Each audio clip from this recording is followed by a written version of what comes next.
can't agitate me. Anything. But more or less today, you were really agitated because the kid was crying. Yeah, I did, more or less. Okay. I don't know. I guess it was the way I did it. Mm-hmm. So when I did it, it was weird. However I did it. It's impossible to know the exact words Rosie hears from the officers. Tell me if you would do the same thing. She had to get to work.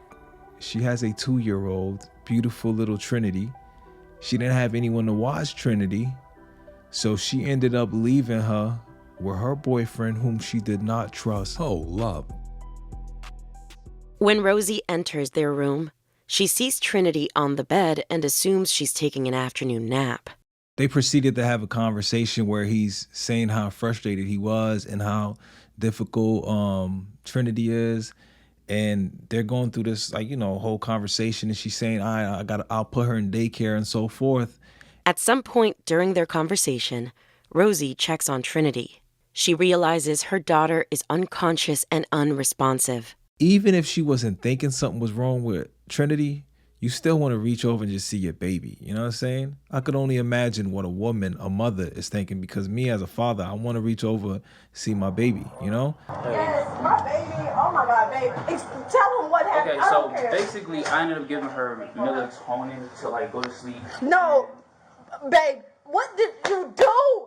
I gave her melatonin so she could go to sleep. I didn't think she would freaking do all that. No, but I don't know. I just got home from work and she's bruised up. Oh, yes. Please help, please. I'm about to have a heart attack. I just got back home. We're going to watch a little bit of Rosie's situation with the cop, or her interaction with the cop, and then we'll jump to Kennedy's interrogation, because there's certain things he revealed where it's like, oh, man, I wish Rosie had better guidance so she could understand better, because he was telling her. But let's watch it. Rosie wants to know why her daughter's face is bruised. She said something about bruising. Yeah, it's bruised on the face. That's your child? Yes, that's your child. That's my child. That's my child. She can't even look him in his eyes.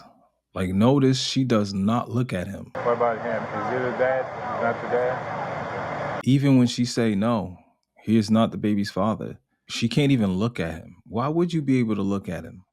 It's terrible. Did you leave the baby with him and you went out, or what? I was at work. Work, and I just got back to work. Okay. What do you think happened? I don't know, but he said he pinched her on cheek.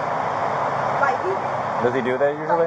No, he don't usually do it, but I know she can act with, Yeah. Right. They start at 1.5 early. I don't even be on her. I don't whip her, no nothing like that. Even all my friends think I should restrict her. No, I don't. She's 2 years old. Let her do whatever. Yeah. She's making excuses for him, and that's getting on my nerves. He doesn't usually do it. I don't like blaming victims. I don't. She's a victim, but she's also a terrible mother. Period. You left him with your daughter? Hey, that's a terrible mother, man. She says she's working to be able to afford daycare for Trinity. Baby can't handle it. I'm going to put her in daycare. I'm going to have to. That's just because I'm the parent. I'm going to do whatever for my child. Right. I'm going to put my job. Right. I hate when I'm told what would happen after the negative already happened. Your intentions do not matter. Trinity's not here because you didn't quit your job. You stayed there. And I know it sounds easy to say, just quit her job, what I expect her to do. She left her daughter with a monster. I wouldn't expect that. Everybody can't handle that. I even tell them that. I said, if you can't handle it, because you're not used to being around kids. Yeah. Can you walk us on this 538 Alpha? Right now, because I'm ready. It was a financial situation, so where I couldn't pay for daycare. But if you're having conversation with him as far as yo, if you can't handle this, that means he's complaining all the time. For her to say, if you can't handle this, she's not going to say it if he's just chill. If he's complaining to you all the time and you're asking yo, if you can't handle this, that's your daughter. That's your child. If somebody's telling you they can't handle it, trust and believe they can't handle it. But let's continue. And I'm not trying to shame her. I just need somebody to talk to. I know, they're about to come talk to you. You gotta stay in the car. I know you're frustrated. You gotta stay in the car and we're gonna come talk to you in a minute, okay? You gotta, listen. How's somebody supposed to react in a situation like that? Is there a way somebody's supposed to act? I almost looked at it in question, Is she being, she like had me questioning it. It's like, I don't even have the right. The way somebody react, where her daughter, the last time she saw her, she was unresponsive. Listen, I don't know anything, so you got to stay in the car and wait for one of them. Why are they here? Why are they here? Put your leg in the car. Despite paramedics' attempts to revive 2-year-old Trinity, she never wakes up. She is pronounced dead at the scene. Baby girl's the victim, not her. She actually put her in the hands of that man. Nah. The terrified mother doesn't have to wait much longer to learn why there are so many officers on scene. It's impossible to know the exact words Rosie hears from the officers.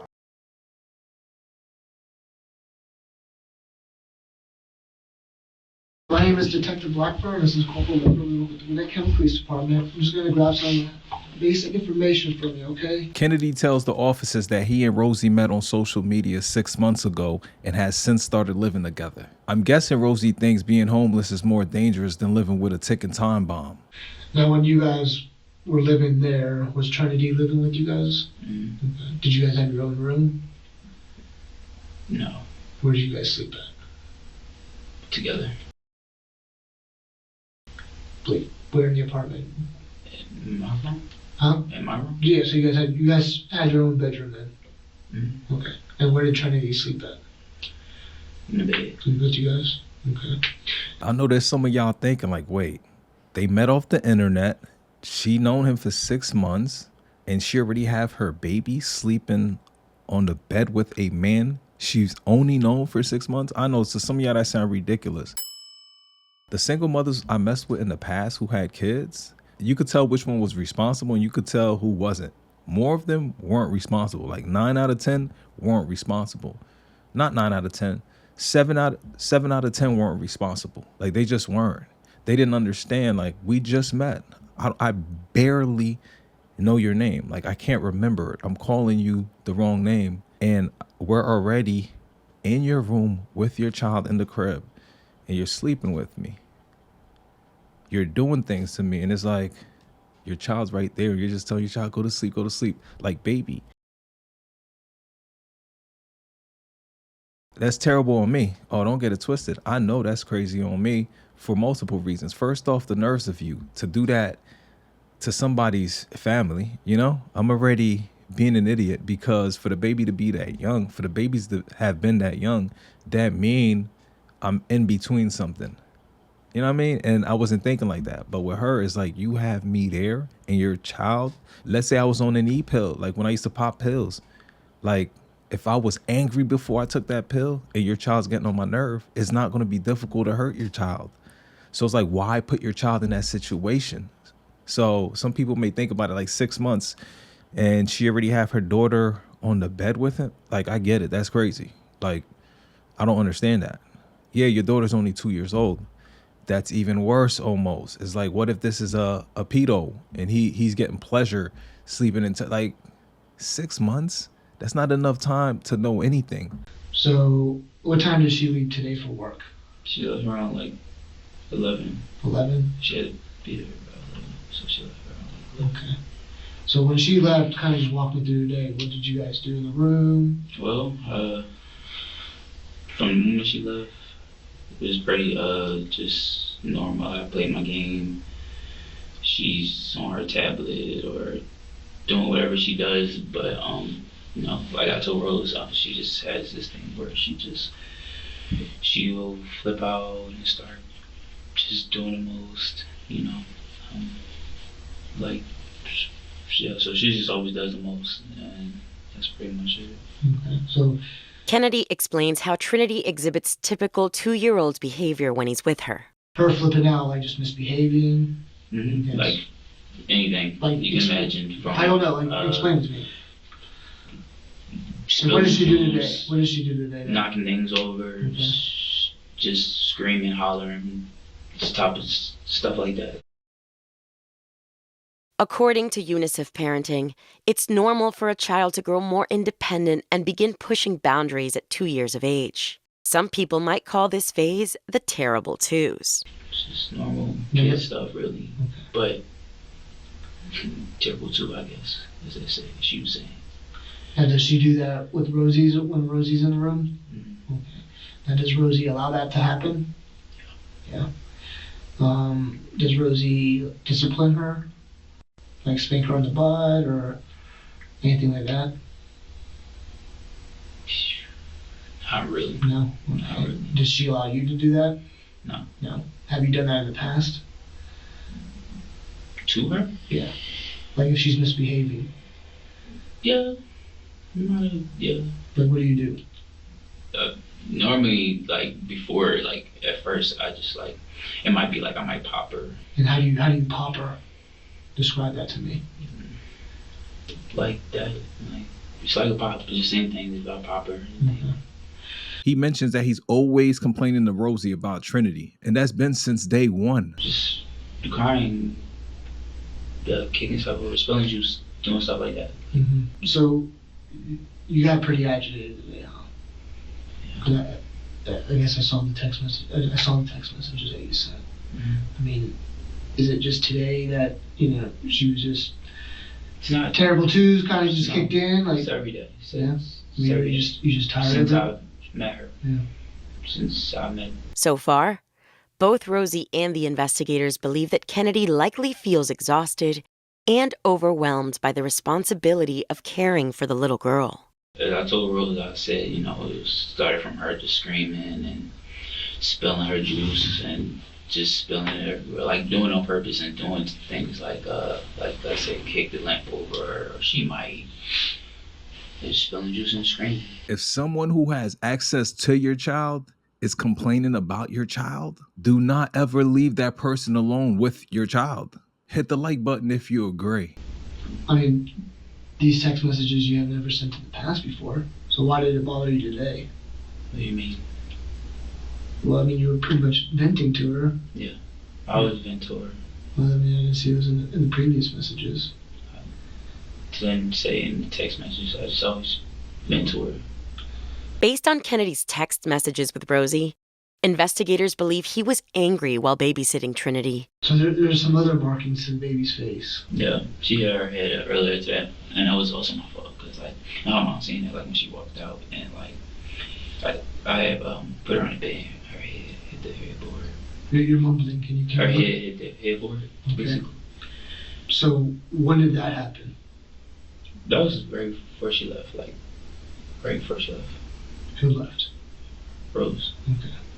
And where are the other markings on her face? Parents or guardians are permitted to use physical punishment with their young children, even a toddler like Trinity, in all 50 states. But when does that punishment cross the line and become physical abuse? Generally, physical abuse is defined as any non-accidental physical injury to the child. When we talked to Rosie, she never told me about hitting the head on the headboard. She probably didn't even think about it. Kid hitting the head on the headboard, that'd be pretty tragic. So I mean, yeah. So was she in the room when that happened? She was leaving. Okay, so she's probably out of the room then, huh? Yeah, she was leaving. Did you just get fed up today? I mean, I can't lie. I was angry. That's the clear. That's the, No, trying to play your video game. Screaming on top of her lungs, right? Mm-hmm. I understand, you've been tasked out with this responsibility that you probably don't want nothing to do with. You're 24 years old, you're trying to support your girlfriend, and now you gotta support a child. So why should you have to be watching this child when it's not even your responsibility, right? You're young, man, I understand. You got agitated. You're trying to play your game, she's running around screaming her head off. Maybe I heard her. Okay, now we're getting somewhere, okay? More information about the physical abuse he inflicted on Trinity comes out at trial. The cause of death was clear: homicide. It took the jury only one day to come to a decision. On May 2nd, 2024, the 3-year anniversary of Trinity's death, Kennedy was sentenced to life in prison without the possibility of parole. We know the monster was wrong, but was Rosie wrong for leaving her 2-year-old daughter, Trinity, alone with a monster? Share your opinions because we'd love to hear them. How about if your child get infected with the monster? Would that be the predator's fault? Oh, love.